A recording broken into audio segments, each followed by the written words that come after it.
Hi friends, welcome back to Krish mobile training institute YouTube channel. ఈరోజు మన ఇన్స్టిట్యూట్కి iPad అయితే వచ్చింది. ఐప్యాడ్ ఎయిర్ మోడల్ ఇది. ఈ కంప్లైంట్ ఏంటంటే ఐప్యాడ్ని పవర్ ఆన్ చేయగానే ఇది ఆన్ అయ్యి బ్లింక్ అయ్యి మళ్ళీ యాపిల్ లోగో వచ్చి బ్లింక్ అయ్యి ఆగిపోతుంది.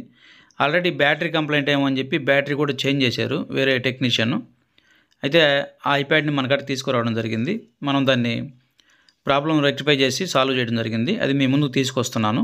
చూడండి, కంప్లైంట్ ఏంటంటే ఐప్యాడ్ని పవర్ ఆన్ చేయగానే పవర్ ఆన్ అవుతుంది, యాపిల్ లోగో అయితే వస్తుంది, వెంటనే మళ్ళీ స్విచ్ ఆఫ్ అయితే అయిపోతుంది. ఇది కంప్లైంట్. ఓకేనా? ఈ కంప్లైంట్ ఉన్న ఐప్యాడ్ని ఏ విధంగా సాల్వ్ చేయాలనేది నేను స్టెప్ బై స్టెప్ చెప్తాను. ఆల్రెడీ రికార్డ్ చేశాను, అది మీ ముందుకు తీసుకొస్తున్నాను. ముందుగా ఐట్యూన్స్ మనం ఓపెన్ చేద్దాము. ఐట్యూన్స్ ఓపెన్ చేసిన తర్వాత ఐట్యూన్స్కి మనం ఐప్యాడ్ని కనెక్ట్ చేయాలి. మీకు చూపిస్తున్నా చూడండి కింద వీడియోలో. ఈ విధంగా కనెక్ట్ చేయాలి. కనెక్ట్ చేసిన తర్వాత అప్డేటు, రీస్టోర్ రెండు ఉన్నాయి. అప్డేట్ కొట్టండి. అప్డేట్ ఆప్షన్ క్లిక్ చేసిన తర్వాత మనకి ఫైల్ అయితే డౌన్లోడ్ స్టార్ట్ అవుతుంది. ఇక్కడ నెక్స్ట్ ఇచ్చేసేయండి. ఇక్కడ అగ్రిమెంట్కి యాక్సెప్ట్ చేయండి. తర్వాత మనకి ఫైల్ అయితే డౌన్లోడ్ అవుతుంది. చూడండి, ఇది కేవలము ఐప్యాడ్కే కాదండి, ఎనీ ఐఫోన్ మొబైలు ఐట్యూన్స్ ద్వారా రీస్టోర్ చేసుకోవాలంటే ఇదే ప్రాసెస్. ఫస్ట్ ఫైల్ డౌన్లోడ్ చేయాలి. సాఫ్ట్వేర్ అంటే మన ఆండ్రాయిడ్లో వచ్చేసి సాఫ్ట్వేర్ చేంజ్ చేస్తామని చెప్తాం కదా, దీంట్లో కూడా సేమ్ అంతేను. మనకి లాక్స్ ఉన్నా కానీ, లాక్స్కు అంటే ఐఫోన్లో లాకులు రిమూవ్ చేయాలన్నా కానీ సేమ్ ఇదే ప్రాసెస్. సాఫ్ట్వేర్ చేంజ్ చేయాలన్నా సేమ్ ఇదే ప్రాసెస్. ఓకేనా? ఐట్యూన్స్ ద్వారా మనం అయితే చేసుకోవచ్చు. తర్వాత త్రీ యూ టూల్స్ ద్వారా కూడా చేసుకోవచ్చు. ఓకేనా? ఇక్కడ చూడండి, ఐట్యూన్స్ ద్వారా ప్రజెంట్ చూపిస్తున్నాను మీకు. ఫైల్ అయితే డౌన్లోడ్ అయిన దాకా వెయిట్ చేయాలి. డౌన్లోడ్ అయిన తర్వాత రీస్టోర్ ఆప్షన్ మనం క్లిక్ చేయాల్సి వస్తుంది. చూడండి, ఫైల్ అయితే మీకు డౌన్లోడ్ అవుతుంది. టోటల్గా 2.76 అంటే 2.7 GB ఉంది ఫైల్. ఇది మొత్తం డౌన్లోడ్ అయిన దాకా వెయిట్ చేయాలి. ఇక్కడ చూడండి, ఇదంతా మీరు డౌన్లోడ్ అయ్యేకి కొద్దిగా ఫాస్ట్ ఫార్వర్డ్ పెట్టడం జరిగింది. ఆల్రెడీ ఈ ప్రాసెస్ మీకు తెలుసు కాబట్టి. ఓకే, ఫైల్ డౌన్లోడ్ అయింది. ఎక్స్ట్రాక్టింగ్ అవుతుంది. అంటే డౌన్లోడ్ అయిన ఫైల్ అనేది మళ్ళీ ఎక్స్ట్రాక్టింగ్ అవుతుంది. మన టాప్లో చూస్తే మీకు అర్థమైంది. అది ఎక్స్ట్రాక్టింగ్ సాఫ్ట్వేర్ అని వచ్చింది కదా, ఆ ఫైల్ అనేది ఎక్స్ట్రాక్టింగ్ అవుతుంది. తర్వాత ఎక్స్ట్రాక్టింగ్ అయిపోయిన తర్వాత ఇక రీస్టోర్ అవ్వాలి. ఇది చూడండి, ప్రిపేరింగ్ ఐప్యాడ్ సాఫ్ట్వేర్ అప్డేట్ అవ్వడానికి రెడీ అవుతుంది. ఇప్పుడు మనం ఐప్యాడ్ని డిస్కనెక్ట్ చేయకూడదు, యాజ్ ఇట్ ఈజ్ కనెక్ట్ చేసే ఉంచండి.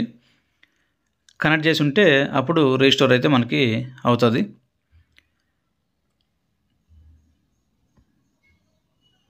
చూడండి, ప్రిపేరింగ్ ఐప్యాడ్ ఫర్ రీస్టోర్ అవ్వడానికి రెడీగా ఉంది. ఇప్పుడు మనం యాజ్ ఇట్ ఈజ్గా అట్లాగే కనెక్ట్ చేసి ఉంచామంటే ఆటోమేటిక్గా అదే రీస్టోర్ అయితే అవుతుంది. చూడండి, వెయిటింగ్ ఫర్ ఐప్యాడ్ అని చెప్పి పైన పడింది. అదే ఆటోమేటిక్ తీసుకుంటుంది. మీరు ఏం చేయాల్సిన అవసరం లేదు, జస్ట్ కనెక్ట్ చేసి ఉంటే చాలు. డిఎఫ్ఈ మోడ్లో కనెక్ట్ చేయాల్సి వస్తుంది. స్టార్టింగ్ అయితే డిఎఫ్ఈ మోడ్లో కనెక్ట్ చేస్తే అదే ఆటోమేటిక్గా ఫైల్ డౌన్లోడ్ అయింది. తర్వాత మళ్ళీ డిఎఫ్ఈ మోడ్లో కనెక్ట్ చేస్తే మరలా అదే రీస్టోరింగ్ అయితే తీసుకుంటుంది. చూడండి, రీస్టోరింగ్ అవుతుంది. పైన మనకి లైన్ కనిపిస్తూ ఉంది. ఈ ఐప్యాడ్లో కూడా మనకి లైన్ అయితే కనిపిస్తూ ఉంది. యాజ్ ఇట్ ఈజ్గా పైన ఎంత పర్సెంటేజ్ వస్తుందో కింద కూడా అంతే పర్సెంట్గా వస్తుంది మనకి. తర్వాత ఇది ఇలాగే కంటిన్యూ అయ్యి చివరి దాకా వెళ్ళాలి. ఆ లైన్ అనేది మధ్యలో డిస్కనెక్ట్ చేయడం ఏం చేయొద్దు, కంటిన్యూగా అది అయిపోవాలి, ఎక్కడ కూడా మధ్యలో ఆగకూడదు. ఓకేనా? ఈ విధంగా రీస్టోర్ చేసుకోవచ్చు. మన స్క్రీన్ లాక్లు వచ్చినా కానీ, ఇటువంటి కంప్లైంట్స్ వచ్చినా కానీ, యాపిల్ లోగో వచ్చి రీబూట్ అవ్వడం కానీ, లేదంటే కొన్నిసార్లు ఆటోమేటిక్గా డిఎఫ్ఈ మోడ్లో స్టక్ అయిపోతుంది. ఐట్యూన్స్ సింబల్ వచ్చి మనకి అట్లాగే ఉంటుంది. ఆ కండిషన్లో కూడా మనం ఐఫోన్లో ఈ సాఫ్ట్వేర్ చేంజ్ చేసుకుంటే సరిపోతుంది. తర్వాత అనేబుల్ టు యాక్టివ్ అని ఒక కంప్లైంట్ మనకి వస్తుంది. అది కూడా సాఫ్ట్వేర్ చేస్తే, అది హార్డ్వేర్ ఉంటుంది, సాఫ్ట్వేర్ రెండు ఉంటాయి. కాకపోతే సాఫ్ట్వేర్లో కొన్ని ప్రాబ్లమ్స్ సాల్వ్ అవుతాయి, హార్డ్వేర్లో కొన్ని ప్రాబ్లమ్స్ సాల్వ్ అవుతాయి. అలాగే రాంగ్ ప్యాటర్ను లేదంటే రాంగ్ పాస్వర్డ్ ఎక్కువసార్లు అటెంప్ట్ చేసామంటే అది కూడా మళ్ళీ ప్రాబ్లం వస్తుంది. దాన్ని కూడా ఈ విధంగానే సాఫ్ట్వేర్ ద్వారా సాల్వ్ చేసుకోవచ్చు. ఓకేనా. ఇంకొక గుడ్ న్యూస్ ఏంటంటే మన కేఎంటీ ఇన్స్టిట్యూట్లో త్వరలోనే ఐఫోన్ రిపేరింగ్ అయితే లాంచ్ చేయాలని అనుకుంటున్నాము. ఐఫోన్ కోర్సు గురించి త్వరలో అప్డేట్ ఇస్తాను. స్టెప్ బై స్టెప్ మీకు ఐఫోన్ గురించి ఏమేమి చెప్తాం ఏందనేది ఒక వీడియో ద్వారా నేను చెప్తాను. చూడండి, వెరిఫైయింగ్ ఐప్యాడ్ సాఫ్ట్వేర్ అని వచ్చింది. రీస్టోరింగ్ అయితే అయిపోయింది, వెరిఫై చేసుకుంటుంది. తర్వాత ఐప్యాడ్ అయితే రీబూట్ అయ్యి నార్మల్గా ఆన్ అయ్యే అవకాశం ఉంది. చూడండి, ఈ విధంగా చేసుకోవాలి ఫ్రెండ్స్. ఇది చాలా ఈజీ ప్రాసెస్ అయినా కానీ ఇది కూడా తెలియని వాళ్ళు కొంతమంది ఉన్నారు కాబట్టి ఈ ఐప్యాడ్ని మన కాడికి తీసుకురావడం జరిగింది. ఎంతో కొంతమందికి చూసే వాళ్ళకి ఇది మన యూట్యూబ్ ఛానల్ సబ్స్క్రైబర్స్కి కొంత యూజ్ అవుద్దనే ఉద్దేశంతో ఈ వీడియో పెట్టడం జరుగుతుంది. అందులో మన త్వరలో ఐఫోన్ కోర్సు కూడా లాంచ్ చేయాలనుకుంటున్నాం కదా, దానికి కూడా యూజ్ అవుద్దనే ఉద్దేశంతో పెట్టడం జరిగింది. ఓకేనా. చూడండి, కొంచెం టైం అయితే తీసుకుంటుంది. మీరు ఏం డిస్కనెక్ట్ చేయొద్దు, ఐప్యాడ్ని కంటిన్యూగా అట్లాగే కనెక్ట్ చేసి ఉంచండి, అదే ఆటోమేటిక్గా ఆన్ అవుతుంది. ఓకేనా. ఆన్ అయిన తర్వాత మనం ఏం చేసుకోవాలంటే సెటప్ చేసుకోవాల్సి వస్తుంది. సెటప్ చేసుకున్నామంటే అయిపోతుంది. ఇక్కడ కానీ ఐక్లౌడ్ కానీ పెట్టుంటే మళ్ళీ ఐక్లౌడ్ అడుగుతుంది. కస్టమర్ది ఒరిజినల్ ఐక్లౌడ్ మనం ఎంటర్ చేయాల్సి వస్తుంది. ఐక్లౌడ్ కానీ మీకు తెలియలేదంటే మళ్ళీ ఈ సాఫ్ట్వేర్ చేసినా యూజ్ ఉండదు. మరలా ఐక్లౌడ్ రిమూవ్ చేసుకోవాలంటే ఆన్లైన్లో కొంత పేమెంట్ చేయాల్సి వస్తుంది. పేమెంట్ చేస్తే ఐక్లౌడ్ రిమూవ్ చేస్తారు. కాకపోతే కొన్ని పర్మనెంట్ వస్తున్నాయి, కొన్ని ఏమో పర్మనెంట్ కాకుండా మరలా ఎప్పుడన్నా అప్డేట్ చేస్తే మరలా రీలాక్ అవుతుంది. మళ్ళీ అది పెద్ద తలనొప్పి. ఇప్పుడు వచ్చిన iOS 18కి అయితే ప్రజెంట్ అయితే పాసిబుల్ లేదని అంటున్నారు. ఫ్యూచర్లో ఏమైనా దానికి కూడా వస్తే రావచ్చు కూడా. ఓకేనా, అట్లాగా చేసుకోవచ్చు.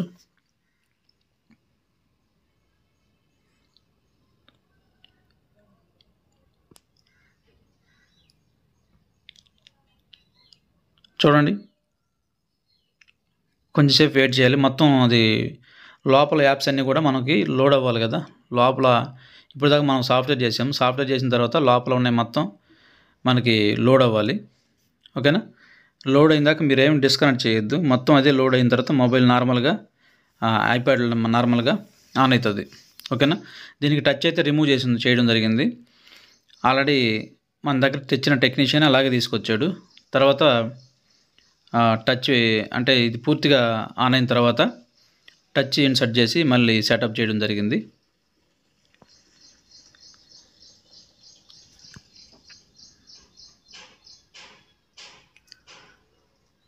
ఓకే, నార్మల్గా ఆన్ అయింది. చూడండి, ఇప్పుడు టచ్ ఇన్సర్ట్ చేసి మనం సెటప్ అయితే చేయడానికి ట్రై చేస్తాం. చూడండి,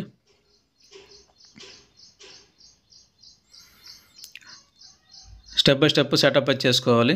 సెటప్ మొత్తం కంప్లీట్ అయిన తర్వాత ఇక్కడ కానీ మనకి ఐక్లౌడ్ కానీ ఉంటే ఐక్లౌడ్ అడుగుతుంది. ఐక్లౌడ్ లేకపోతే నార్మల్గా అయితే సెటప్ అవుతుంది. ఐక్లౌడ్ అయితే మాత్రం ఐక్లౌడ్ దాకా వచ్చి స్టక్ అవుతుంది. ఓకేనా. ఆ ఒరిజినల్ కస్టమర్ ఐక్లౌడ్ ఏదైతే ఉందో దాన్ని కానీ ఎంటర్ చేయగలిగితే అది ఓపెన్ అయ్యిద్ది. అది కానీ మళ్ళీ కస్టమర్కి ఐడియా లేకపోతే మరలా అది కష్టమవుతుంది, ఆన్లైన్లో చేసుకోవాల్సి వస్తుంది. మళ్ళీ కొన్నిటికైతే పాసిబుల్ ఉంది ఆన్లైన్లో ఐక్లౌడ్ రిమూవ్ చేసుకోవడానికి, కొన్నిటికైతే పాసిబుల్ లేదు. ఓకేనా. ఇక్కడ పిన్ ఎంటర్ చేసినా ఒకటే, చేయి పిన్ ఒకటే, నో ప్రాబ్లం. మేమైతే పిన్ ఎంటర్ చేస్తున్నాము. ఏదో మన నచ్చిన పిన్ అయితే పెట్టుకోవచ్చు. జస్ట్ అది ముందుకెళ్ళింది ఇక్కడ ఆగిపోద్ది. యాపిల్ ఐడి వచ్చింది కదా, ఇక్కడ ఆగిపోద్ది. ఏం ఆగిపోద్ది అంటే కస్టమర్ది కానీ యాపిల్ ఐడి కానీ ఆల్రెడీ పెట్టుంటే ఇక్కడ దాకా వచ్చి మనకి ఆగిపోద్ది, ఒరిజినల్ది ఎంటర్ చేయమని చెప్పి. దీనికి అది లేదు కాబట్టి ముందుకైతే వెళ్తుంది. ఈ సెటప్ కూడా కొంచెం తలనొప్పిగానే ఉంటుంది, కన్ఫ్యూజన్గానే ఉంటుంది. నో ప్రాబ్లం, చిన్నగా సెటప్ చేసుకుంటే అయిపోతుంది. ఓకేనా. ఆండ్రాయిడ్ అంతా ఈజీ ఏం కాదు, ఇది కొంచెం కన్ఫ్యూజన్గా ఉంటుంది. ఓకేనా. Thanks for watching. Thank you so much.